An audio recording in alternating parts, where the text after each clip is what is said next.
Bonjour à tous, très heureux de vous retrouver comme chaque mardi dans le journal de 13h, Le Bonheur. Aujourd'hui, c'est un flash spécial, c'est une édition spéciale. Je suis très heureux de recevoir deux présidents pour le salon Art Capital qui se déroule justement bientôt, donc mardi prochain, pour un vernissage exceptionnel et une semaine de folie. On va bien retrouver toutes ces couleurs dans ce grand palais avec sa réouverture après 4 ans de travaux.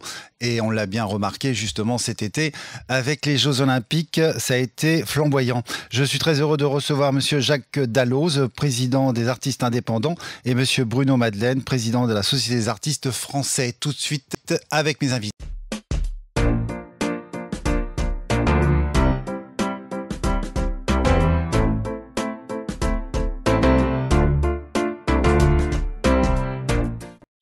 Bonjour à tous, bonjour Monsieur Jacques Dalloz, bonjour Monsieur Bruno Madeleine. Bonjour. Comment allez-vous? Très bien. Vous êtes en forme? Un peu stressé. Un peu stressé, oui, à l'approche toujours d'un grand salon, effectivement, mais voilà, mais comme chaque année, ça se passe très comme bien. chaque année. Bon, voilà, Ah oui, c'est le stress, mais c'est un bon stress, il paraît. c'est un bon stress, oui, c'est un bon stress. Ouais. C'est un bon stress. Oui. Et ça va être, comment dire, on dit, allez, on va pas parler d'ego, mais on va parler de Playmobil. C'est très Playmobil, en fait, pendant une semaine chargée avec cette émotion et de revenir au Grand Palais. Ah bah tout à fait. Bah, oui, tout à c'était fait. l'objectif là cette année. Oui. C'était le but, et totalement. Merci d'avoir accepté, en tout cas, mon invitation. Je vais commencer par vous, Monsieur Jacques Dalloz. Vous êtes président de la Société des artistes indépendants, mais avant d'en arriver là, vous avez un parcours. Vous êtes né à Paris. Quel souvenir avez-vous de Paris, de votre jeunesse? Une jeunesse comme beaucoup de jeunes à l'époque, hein. Dans les années 60, 70, c'était les très belles époques avec la musique, avec beaucoup de films d'auteurs, et puis bon, il y avait un peu d'insouciance, il y avait pas tous ces problèmes qu'on a aujourd'hui de cette jeunesse. Voilà, donc ça s'est très très bien passé. C'était bien. Ça s'est bien passé, avec mes 68 aussi. Ah, mais, oui. Voilà.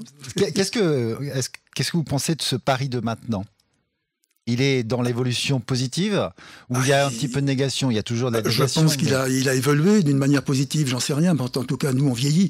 Donc peut-être qu'on s'adapte mal à ce Paris d'aujourd'hui. On voit beaucoup de changements, bien effectivement, au niveau de la capitale, peut-être de la propreté, pour beaucoup de choses, hein, de criminalité, tout ça. C'est vrai que ça a changé énormément.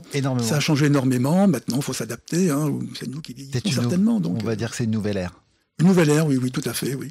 Alors, vous avez beaucoup voyagé entre divers pays étrangers, la Corée, si je ne m'abuse, et plus près de nous, la Normandie, avec une société d'impression. Que reste-t-il de ce parcours? Est-ce que c'était plus facile d'être chef d'entreprise ou serez-vous prêt à recommencer?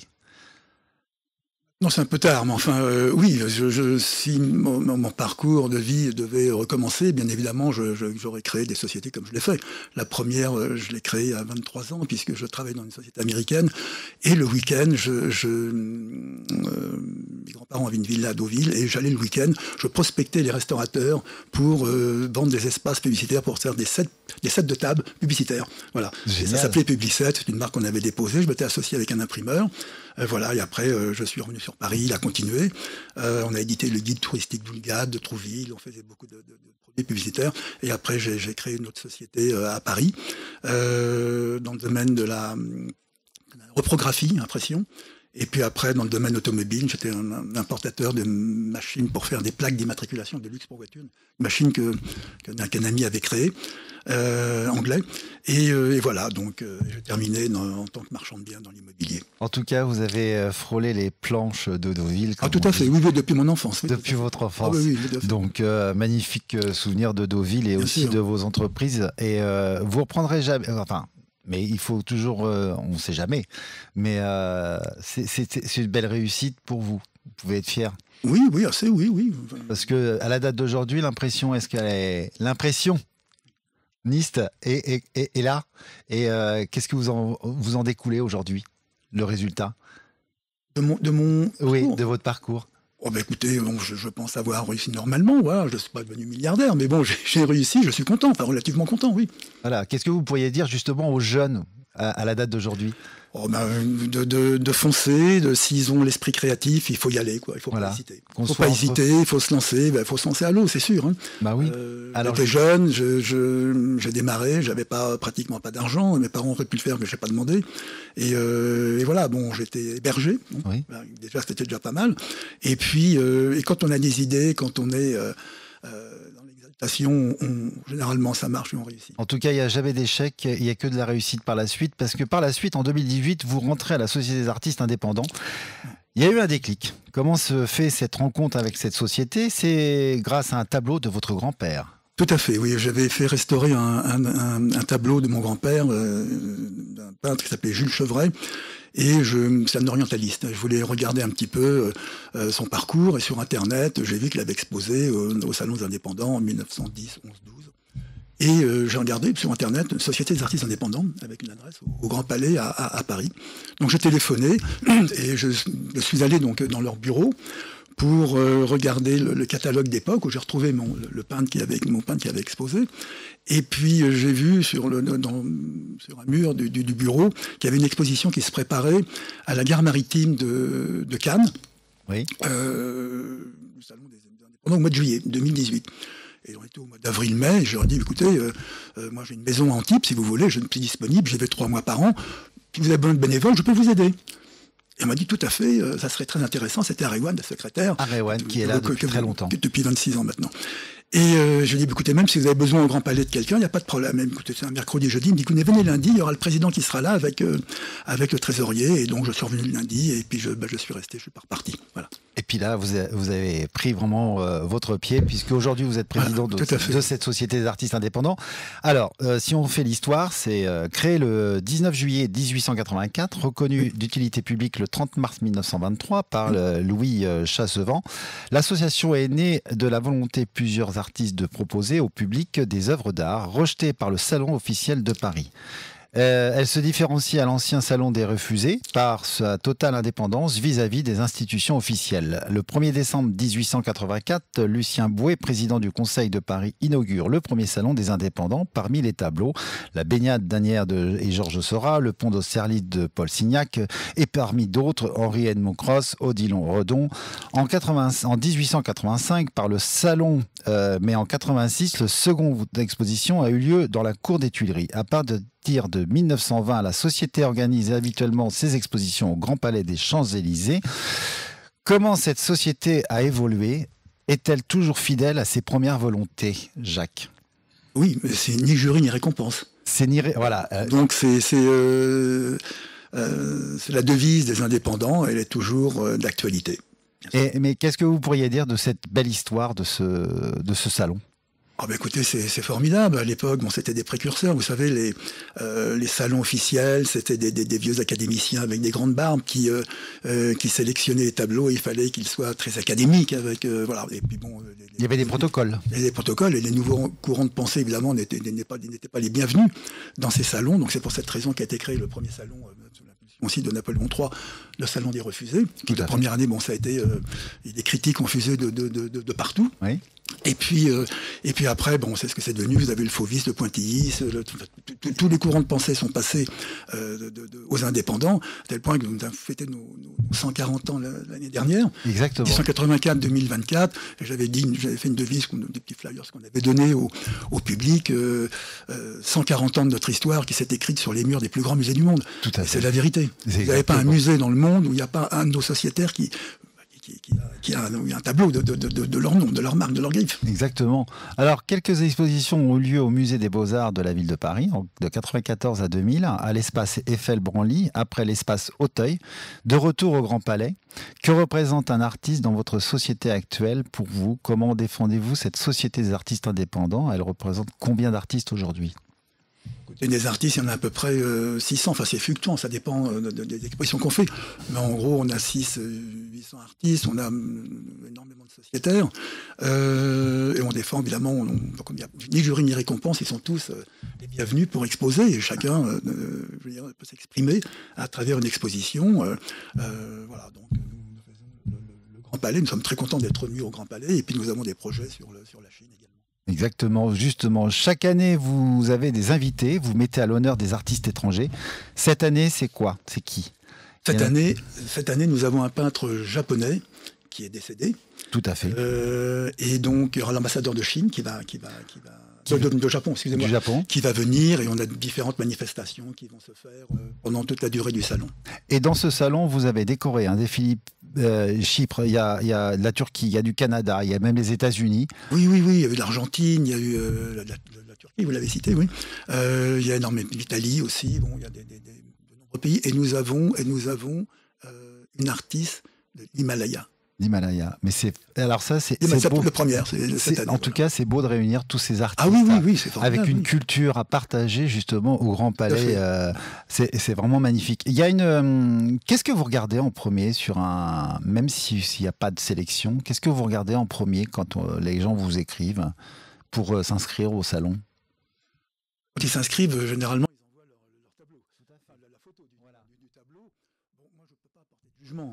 Non. C'est très difficile parce que moi, j'ai mes goûts, on a chacun nos goûts. Donc on ne porte pas de chacun jugement. son époque. Voilà, à chacun son époque et ses goûts. Donc je ne porte pas de jugement et tout le monde est libre. Il y a la liberté d'expression. Voilà. Tout à fait. Merci beaucoup. Alors, je vais continuer avec Monsieur Bruno Madeleine. Donc, vous êtes président de la Société des artistes français. Et vous aussi, vous êtes né alors à Paris dans le 14e. Quel souvenir gardez-vous de ce Paris? Il a évolué. Oui, je sais pas, je me rends pas bien compte. En fait, quand j'étais jeune, j'avais pas la conscience de la qualité de cette ville. L'insouciance, vous aviez. Ouais, je vivais dans le quartier, dans le 14e, sans me rendre compte que c'était une ville magnifique avec un potentiel extraordinaire, bien que mon père m'a emmené plusieurs fois au musée du Louvre. Je me souviens bien de ça parce que c'était étonnant pour un petit de voir toutes ces œuvres dans un palais aussi grand, même s'il n'était pas aussi grand qu'aujourd'hui, parce que c'était avant la pyramide. Tout à fait, exactement. On parle d'un temps de moins de 20 ans. Et c'est ça, oui. Voilà. Mais c'est vrai que ça a changé parce que dans la rue où j'étais, dans le 14e, il y avait des petits commerçants. Et quand j'y retourne, je vois que toutes les petites boutiques ont disparu, quoi. Il n'y a plus cette âme que vous avez connue. Il n'y a plus ça. Il n'y a plus ça. Ouais. Espérons que ça revienne, en tout cas. En tout cas, là, on l'a aussi dans une chose, c'est que vous avez étudié, vous êtes parti à Reims, à Lyon. En quoi consistaient justement vos études? Parce que vous êtes un globe-trotter, on va dire. Très modeste, bien sûr. En fait, j'ai fait des études d'ingénieur dans la construction, dans le bâtiment. Et donc, j'ai fait 2 ans à Reims et 3 ans à Lyon, jusqu'à obtenir le diplôme d'ingénieur. Voilà. Et puis après, j'ai fait une carrière d'ingénieur dans la maîtrise d'œuvre et puis dans la maîtrise d'ouvrage technique. Voilà. Beau parcours en tout cas, parce que vous êtes aussi dessinateur, sculpteur. En 1990, vous avez débuté dans les ateliers parisiens. Comment vous êtes reconnu, senti cette âme d'artiste? Alors, depuis très très jeune, j'aimais dessiner et j'étais déjà allé très jeune dans les ateliers de Montparnasse, de la ville de Paris, où j'ai fait du dessin. Et puis après, j'ai toujours continué à faire des activités artistiques. Je m'étais même inscrit aux Beaux-Arts pour faire architecture.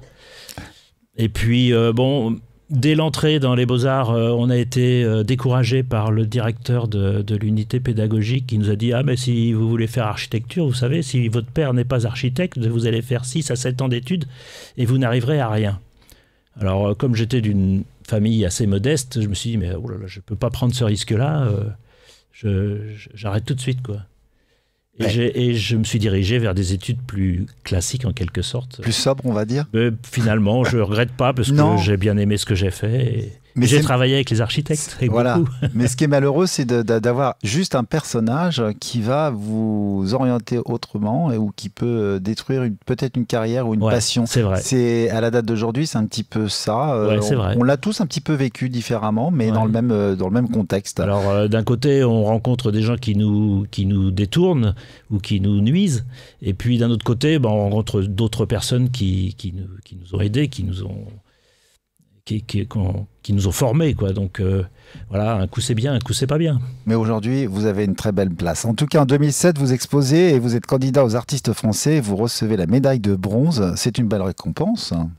Oui, surtout aussi rapidement les premières années d'exposition. Donc quand on expose pour les premières fois, on doute de son travail et on n'a pas de... On ne sait pas si ce qu'on fait est bien. D'ailleurs, on est rarement satisfait de son travail. Oui, on s'en rend Donc, pas compte. le jugement des autres, c'est quelque chose de très important, évidemment.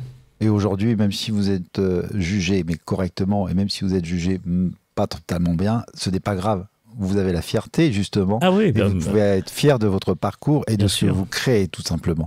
En 2017, vous êtes rentré en tant que trésorier aux artistes français et aujourd'hui, depuis 2020, vous êtes le président des associations des artistes français. Oui. Cette société est une association loi 1901 instaurée par Jules Ferry en 1881 pour gérer le Salon des artistes français. Elle est l'héritier du salon créé en 1663 par Colbert. Sa mission est d'organiser une exposition annuelle des Beaux-Arts au premier lieu 1883 au Palais de l'Industrie. Ce dernier détruit et remplacé par le Petit Palais et Grand Palais. Parce que ça, beaucoup de gens, en fait, ne savent pas, mais le Palais de l'Industrie, en fait, il existait, il a été détruit, et en fait, on a mis le Petit Palais et Grand Palais. Les projets retenus sont ceux d'architecture sociétaire des artistes français qui font appel à des sculpteurs et des peintres français, également sociétaires des artistes français. Comment s'est fait cette rencontre avec cette association et cette belle histoire que vous pourriez justement nous dire de ce parcours ? J'avoue que c'est un peu le hasard. Je cherchais le moyen d'exposer mes œuvres et il y a quelqu'un que j'avais rencontré qui m'a dit tu devrais poser ta candidature au Salon des artistes français. Bon, je l'ai fait, mais j'avais pas conscience de ce que c'était. Oui. C'est le hasard. C'est le hasard. Et donc pourquoi avoir accepté cette présidence ? La présidence, je l'ai acceptée parce que il y a un peu d'ego, parce que mes collègues m'ont sollicité et m'ont dit ce serait bien que tu prennes la suite. Bon, je ne m'étais pas préparé à ça du tout, je n'avais pas d'ambition particulière, et je n'ai toujours pas d'ambition si ce n'est de bien faire mon travail, mais ça m'a fait plaisir que les gens pensent à moi, et puis je me suis laissé entraîner là-dedans, sans savoir la difficulté et la quantité de travail. Voilà. Et vous êtes d'accord tous les deux ? C'est une sacrée difficulté. Je confirme. Oui, parce que en fait, c'est pas facile. Il faut gérer. En fait, ce qui est dur à gérer, c'est quoi ? Les artistes aussi ? Parce que c'est pas facile. On les aime. Il y a les artistes, mais c'est la paperasserie française. Il y a à gérer toute la difficulté de l'organisation. Les accords. Les entreprises, les prestataires dont on a besoin, c'est une entreprise, vraiment. Bien sûr. Alors, il faut savoir qu'on peut dire aux auditeurs, c'est aussi des bénévoles. Alors, oui, ce sont des bénévoles. Et il y a aussi, nos deux salons ont une secrétaire qui est salariée. Donc, on a vraiment une petite entreprise à gérer. Hein. Avec un enjeu financier. Avec un enjeu financier important. Pas négligeable du tout. Et on rencontre des problèmes aussi, souvent parce que c'est un petit milieu associatif et il n'y a pas de droit de subordination. Tout à fait. Et donc c'est très compliqué. Il y a beaucoup d'écocentrisme et c'est très très compliqué à gérer. Voilà, je pense qu'on rencontre exactement les mêmes problèmes. Et c'est une entreprise, c'est vrai, avec une salariée, on a le fiscal, le social. Voilà, on a un expert comptable, on a un commissaire aux comptes parce que... L'encadrement est le même, même le tableau n'est pas la même diffusion. Voilà, exactement, c'est tout à fait ça. Voilà. Chaque année, vous mettez un pays aussi à l'honneur, un artiste. Cette année, c'est lequel, monsieur Madeleine ? Nous avons deux groupes à l'honneur. On a la Chine. On fait une prestation avec China Expo, qui est une association française, en France, qui a des relations avec les académies en Chine. Donc, ils vont présenter 25 artistes de bon niveau en Chine. Donc ça, c'est un joli partenariat. Et puis, on a un groupe de Singapour, de très jeunes artistes qui travaillent dans une école à Singapour et qui vont exposer pour la première fois au Grand Palais. Donc, ils sont tout excités. Je me doute. Mais donc, des très jeunes qui ont 8 à 16 ans. Voilà, donc c'est une petite expérience ouais, mais grande. Amusante. C'est des invités, ils payent un droit ou quelque chose? Alors, en fait, c'est organisé par le biais d'une galerie parisienne qui fait le rapprochement, la relation. Et donc, la galerie paye la surface qu'ils vont utiliser, quoi. D'accord. Malheureusement, on n'a pas un système financier qui nous permet d'inviter beaucoup d'artistes sans les faire payer. Malheureusement, oui. Le prix, on va en revenir, mais aussi pour les indépendants. Le prix, en fait, pour un tableau, pour un artiste. Alors, sur le salon des artistes français, pour un artiste qui ne fait pas partie, qui n'est pas membre de l'association, c'est 450 €. D'accord. Et s'il est membre? S'il est membre, c'est 215 €. D'accord. Et en fait, comment vous justifiez ce prix exactement?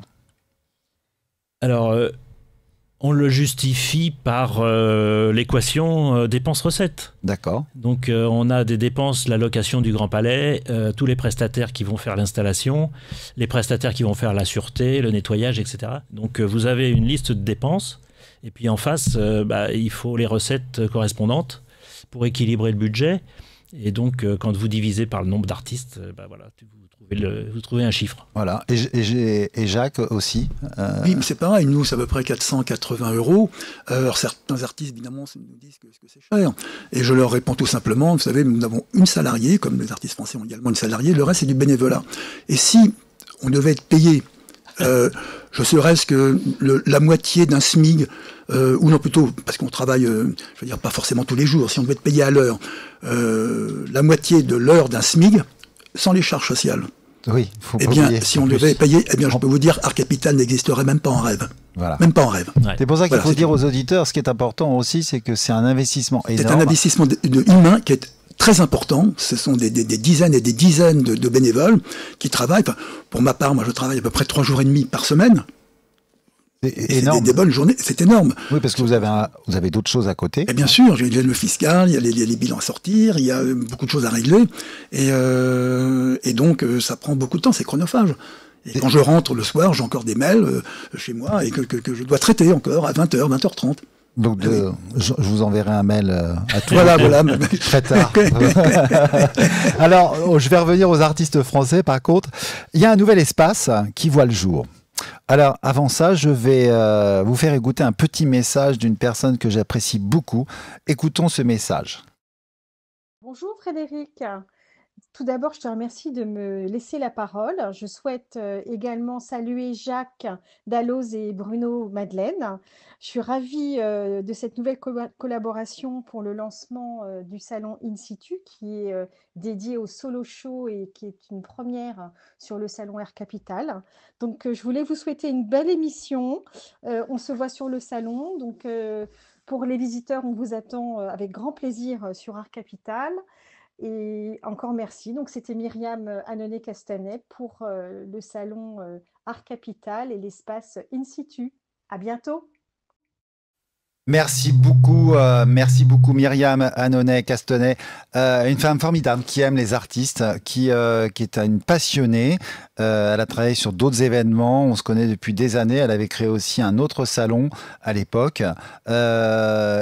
Pourquoi cette collaboration? Parce qu'il paraît que c'est une impulsion que vous avez eue avec elle. On va pas dire sexuelle, une impulsion d'amitié oui, bien sûr. d'artiste.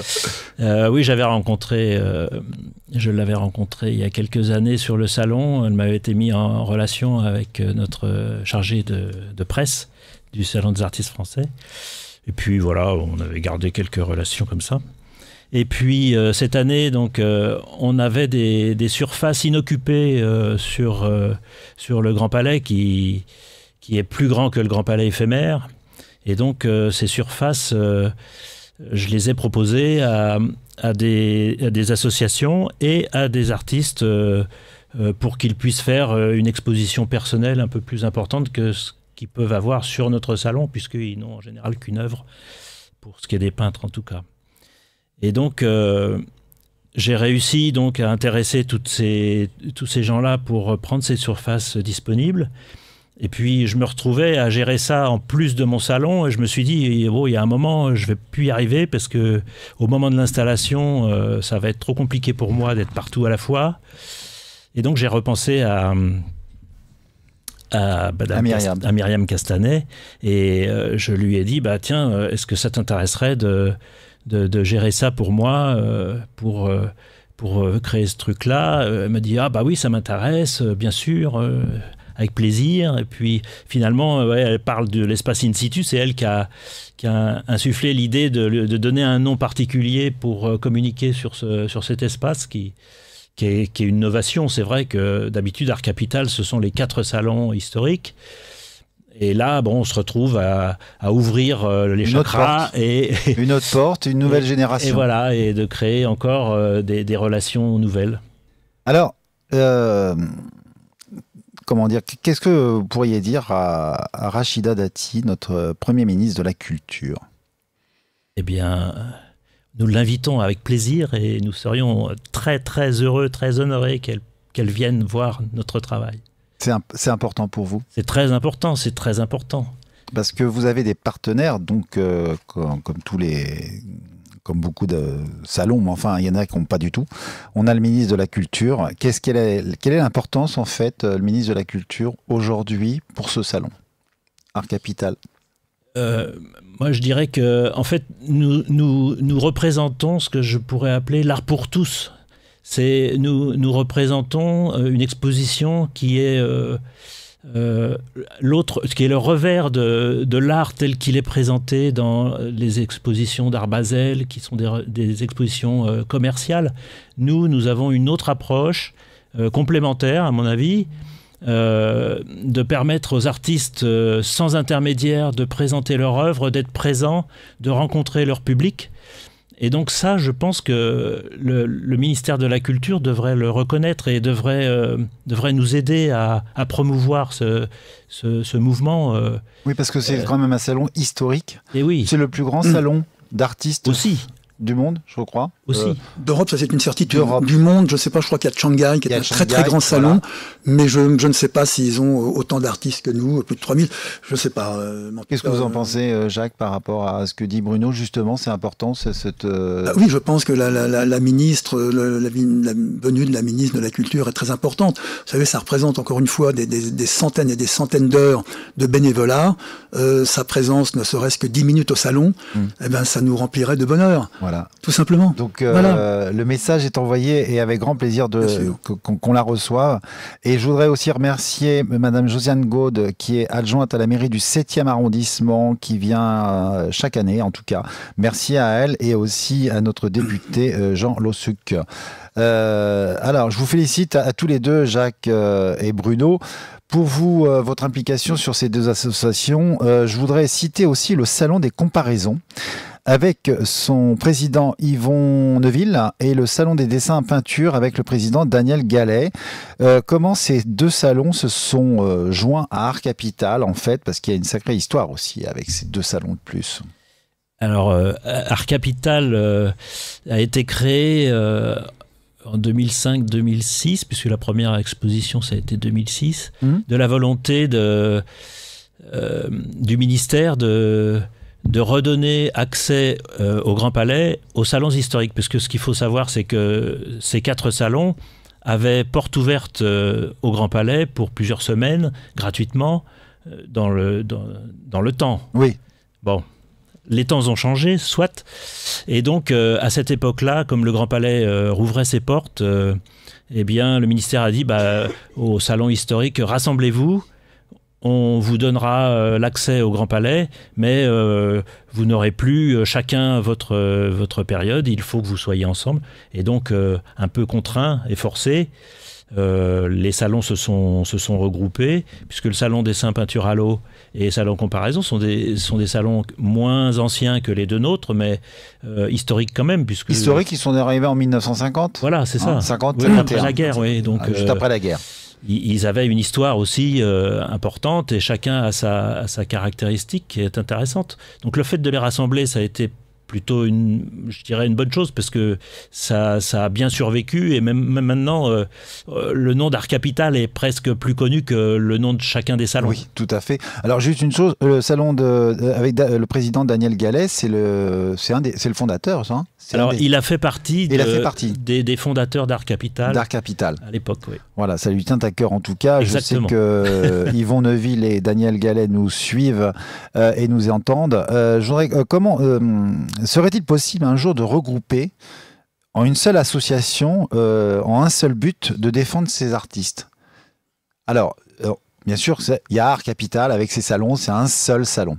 Oui. Mais est-ce qu'un jour, par la suite, on ne sait jamais, que le salon des artistes français, en fait, indépendants, tout ça, on réunit au lieu de chacun avoir une assoce? Est-ce que ça serait c'est envisageable?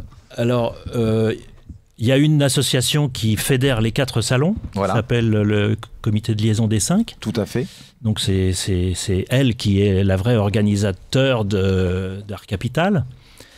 Maintenant, si on fait une fusion des salons, ça veut dire que chacun, dans sa caractéristique, disparaît. Donc c'est ça qui ferait la difficulté des choses. Et qui serait dommage. Parce qu'il y en a certains qui nous disent, oui, pourquoi ils ne se regroupent pas? Et en fait, voilà, il n'y aurait plus cette âme, en fait, et il n'y aurait plus cette énergie, et en fait, il n'y aurait plus de différence. Bah oui, même si c'est difficile de travailler ensemble, parce que chacun a ses intérêts, ses caractéristiques, bien sûr. Mais néanmoins, le résultat, il est là. Quoi. Il est là. Mais il y a toujours la Fédération française, le syndicat, des salons historiques, qui regroupaient pas mal de salons. Et personnellement, je pense qu'effectivement, la question posée, l'avenir passera certainement par un regroupement de tous ces salons, avec leur identité propre, bien sûr. Tout à fait. Mais pour fédérer un très grand salon au Grand Palais, peut-être pas avec, et pourquoi pas avec les périphéries tout autour. Si on pouvait reprendre la SBA, le salon des Beaux-Arts, avec le salon d'automne et d'autres, et de faire vraiment même des bureaux en commun, je veux dire, avec chacun ses bureaux, enfin, un secrétariat commun, avec une sorte de GIE. Voilà, je pense que pour moi, ça serait l'avenir pour faire des économies d'échelle. Tout à fait, une belle collaboration et comment dire, un regroupement d'artistes. Ce salon Art Capital qui se déroule du 19 au 22 février est un des plus grands salons qui représente un peu plus de 2000 artistes. Alors, cette année, ce sera 3000. 3000, on est à 3000, ouais. C'est impressionnant. Il y a de tout. Il y a de tout. Bah oui. Il y a de tout pour faire plaisir. Et alors, au niveau des prix, c'est pareil. Il y a de tout budget. Les prix des achats? Oui. Alors oui, sans doute. Parce que je sais que de chaque côté de ce salon, enfin les 4 aussi, ils ont tous aussi un espace, petit tableau, petit format. Petit format, tout à fait. Donc on ne l'a pas aux artistes français. Ah, vous l'avez pas? Non. Bon, il faut le faire. Le faire. Ah là, c'est pas possible. Il faut le faire. En tout cas, comment se fait la sélection pour les artistes français? Alors là, effectivement, nous avons une sélection, donc on reçoit les candidatures et nous avons des jurys organisés pour chaque section, c'est-à-dire pour la peinture, la sculpture, la gravure, la photographie et l'architecture. Et donc, une fois qu'on a reçu toutes les candidatures, les jurys se regroupent et passent en revue toutes les œuvres et choisissent Qu'est-ce qui fait que cette personne, est-ce que vous regardez Alors, la sélection ne se fait pas par le type d'œuvre ou la tendance. On ne prend pas que les figuratifs ou que les abstraits. C'est la qualité du travail. La qualité du travail, la qualité du travail toujours.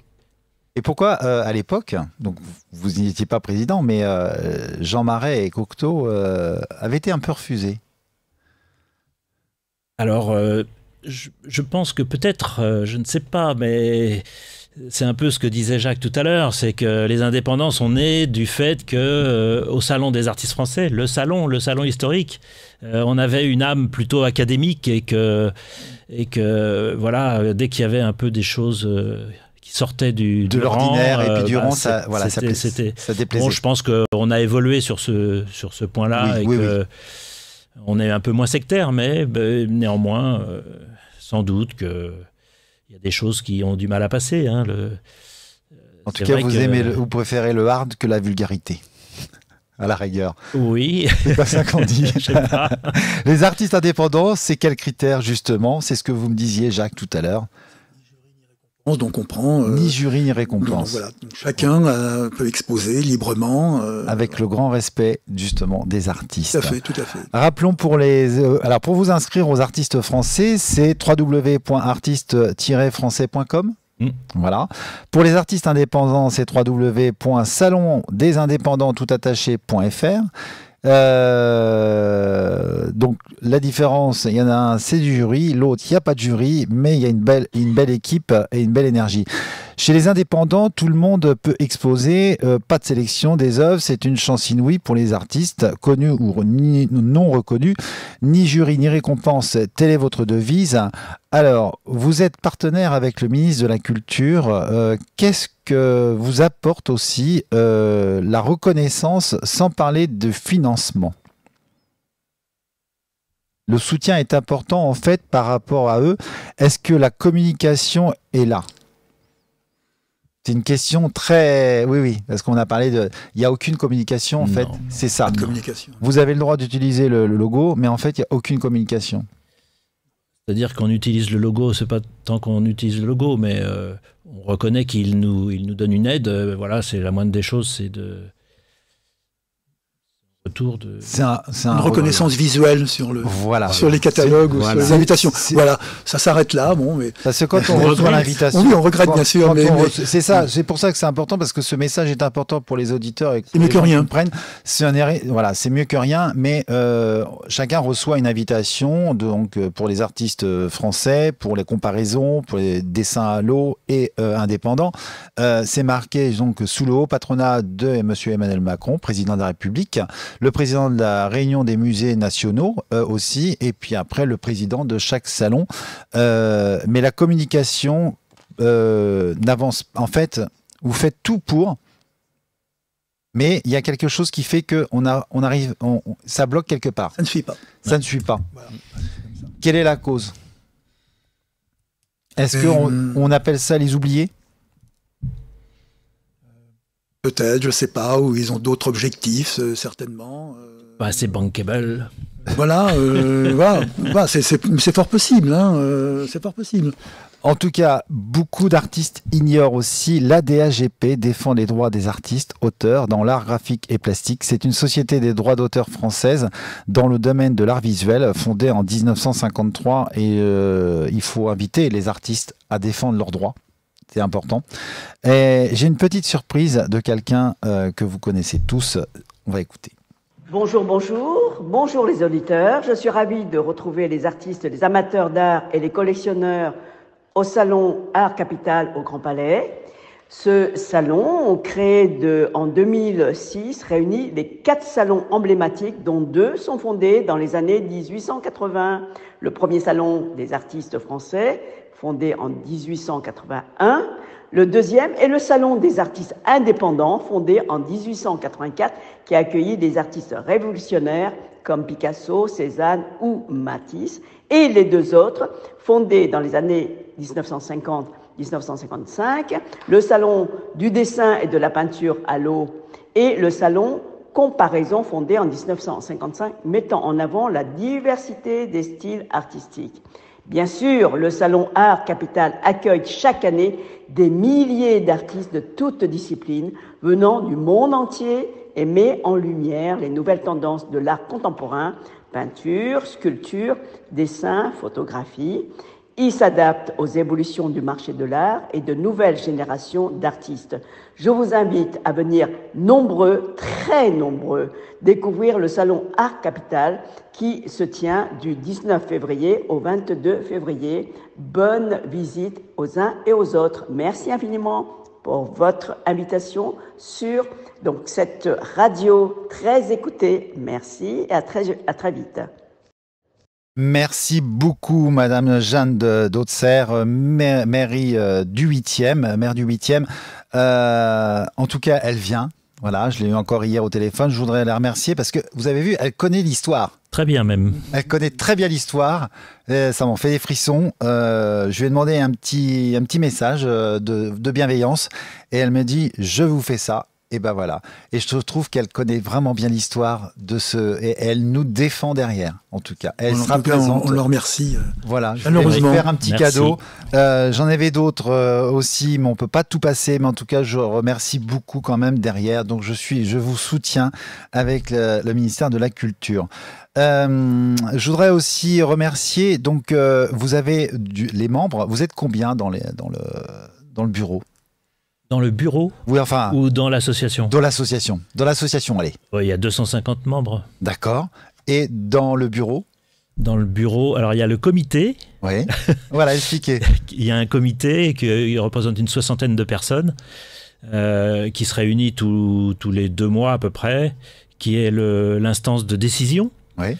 Et il y a le bureau, donc qui est une émanation de ce comité, qui est vraiment la force qui travaille tous les jours. Et nous sommes 8-10. 8-10, j'aime bien. 8-10. 8-10. Tout le monde Il y en a qui c'est pas facile. Il y en a qui travaillent plus ou moins. Oui, non, c'est surtout que c'est pas facile de réunir tout le monde parce que chacun a son métier à côté d'artiste. Oui, aussi. Oui. Bah, moi, j'ai institué une réunion hebdomadaire tous les lundis matins à 9h. Nous faisons une réunion visio avec les gens du bureau. Ah, c'est bien. Pour aborder les derniers sujets, échanger sur... parce que travailler tout seul dans son bureau, moi je suis obligé d'échanger, je suis obligé de partager les problèmes. Et puis le contact est important, voilà, le contact humain. Jacques Dalloz, justement, il y a combien de personnes dans ce C'est à peu bureau? près les mêmes structures. Nous avons 21 membres du bureau et dans ces 21 membres, il en sort 5, dont un président, un vice-président, un deuxième vice-président, un secrétaire général et un trésorier.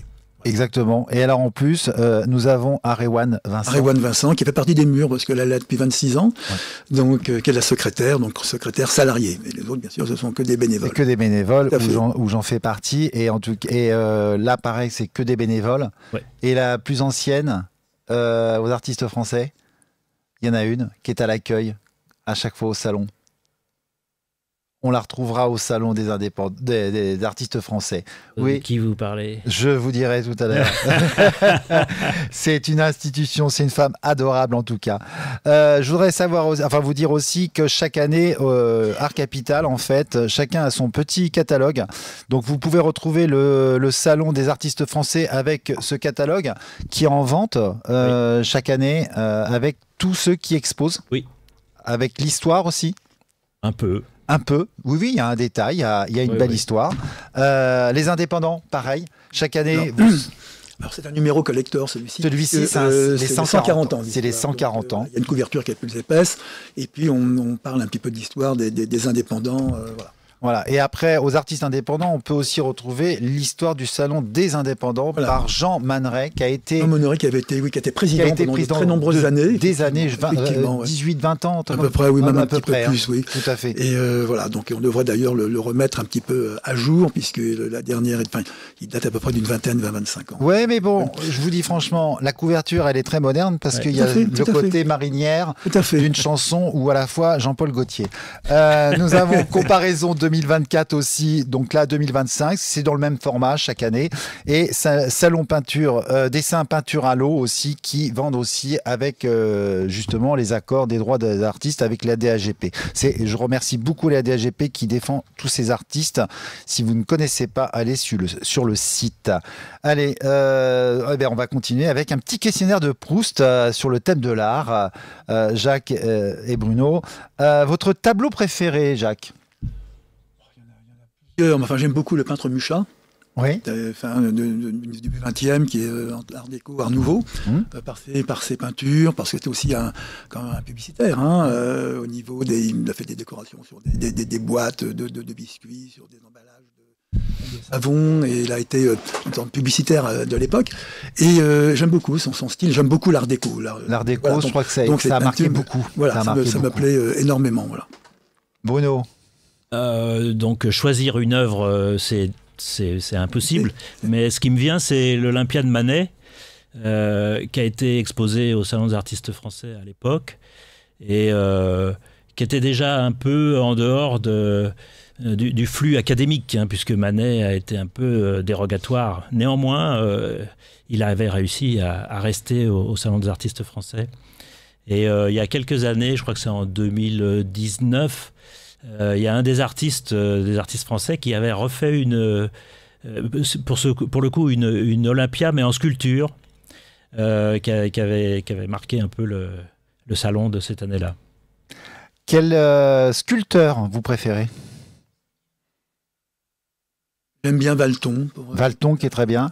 L'animalier. Moi j'aime bien Monsieur Bruno Madeleine en sculpteur. Ah, c'est gentil, mais je vais rester très classique. Hein. Bon, je peux admirer Rodin, hein, bien que ce qui est un peu énervant chez Rodin, c'est qu'il cache tout, quoi. C'est l'arbre qui cache la forêt.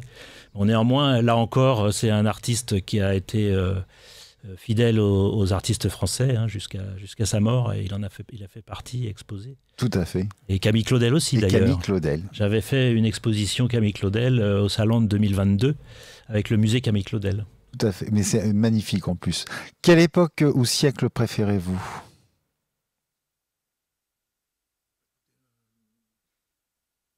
On regrette encore une fois les années 70. Vous regrettez les années 70? Ah, moi, j'ai une petite nostalgie, c'est pas une nostalgie parce que j'ai pas connu, mais je suis toujours intéressé par ce qui s'est passé à la fin du 19e siècle, tout ce chamboulement artistique. Moi, quand je lis ça, ça me... En fait, vous vous projetez, voilà, vous vous projetez tous les deux dans une époque d'histoire d'art. Ouais. Ça serait plus laquelle? Le côté art déco à la fois? L'art déco aussi? Oui, mais pas que. Mais pas que. Mais pas que. Je vous disais, la fin du 19e avec l'impressionnisme qui arrive, ce bouillonnement de mouvements artistiques jusqu'au début du XXe siècle. Voilà. Vous êtes plutôt classique ou moderne ou contemporain? Alors, faut savoir ce dont on parle quand on parle d'art contemporain. Est-ce que c'est l'art contemporain, conceptuel, qu'on a du mal à comprendre, ou est-ce que c'est l'art contemporain, c'est-à-dire des artistes vivants? Oui. Oui, vous connaissez le sujet. Art contemporain, art moderne. Contemporain et moderne. Bon, il faut aller de l'avant. Votre couleur préférée, Jacques? Bleu. Le bleu. Bleu. Bleu. Oh là là. Le bleu, c'est chic, ça passe partout. Quelle est la ville qui vous inspire le plus dans l'art? Paris est quand même un monument. Oui, Paris, bien sûr. Oui. Paris, mais après, il y a d'autres villes. Un pays, attention, ça peut être l'Italie. Quelques musées à Bruges. À Bruges, oui. Il y en a tellement. La France, l'Europe est belle. J'ai fait le musée de Lisbonne. De Lisbonne, qui est magnifique. Je me rappelle, qui était très beau. En fait, vous êtes deux voyageurs. Et Bruno? Florence. Vous êtes plutôt pinceau ou fusain? Fusain. Pinceau, spatule. Spatule. Si vous étiez un tableau, vous seriez lequel? Oh. C'est formidable, ça. Hein. Ah, je vous ai bien encadré quand même. Ah, oui. Vous voyez, c'est la fin de l'émission bientôt, donc on se détend. On se dit là, il nous encadre jusqu'au bout. Alors là, franchement, c'est une colle. C'est une colle. Vous êtes plutôt à la rigueur un Monet, un Van Gogh? Vous préférez les lignes droites ou les... Ouais, Monet, ou les Monet. Allez, un Monet. Un Chaim Soutine. C'est pas mal aussi, exactement. Bonne réponse. Vous voudriez représenter la nature, les animaux. Qu'est-ce que vous représentez sur la nature, les animaux ou un monument? Si vous vouliez peindre tout de suite, là, maintenant, qu'est-ce que vous préférez? Représenter la nature, un animal ou un monument? La nature. Parce qu'elle est tellement variée. Elle est tellement variée, la nature. Un animal. Un animal. Donc on revient en fait vraiment, vous êtes très, comment dire, dans la nature humaine, dans la nature des belles choses. Quel est le don de la nature que vous auriez aimé avoir, Jacques? Une grande sagesse? Je suis sûr que vous l'avez déjà. Bruno? J'aurais aimé savoir peindre. C'est vrai? C'est le titre d'un livre et d'un film qui avait été écrit justement par Evelyne Dress. Que représentent les arts pour vous? Tout. Tout est un art? Tout a commencé avec les peintures rupestres. Tout est un art. Tout est l'art un peut art. vivre. Les premiers lances qu'ils ont fait, ça c'est de l'art. C'est de l'art. Tout est d'art. C'est de l'art. Et l'art. Tout ce qui nous entoure, c'est de je l'art. le dis, en fait. l'art, c'est pas un luxe, c'est une nécessité. C'est une nécessité. Et bien sûr. Merci Jacques. Votre devise. Votre devise. Gloire et honneur. Gloire et honneur. J'ai pas de devise. Vous n'avez pas de devise? Non. Moi, je dirais l'euro. Pour vous, c'est quoi le bonheur, Bruno? C'est de travailler la terre, puisque je travaille beaucoup la terre. Pour mes C'est de partager structures. un moment avec vous-même. Et ça, là, je suis très bien. Et vous, Jacques?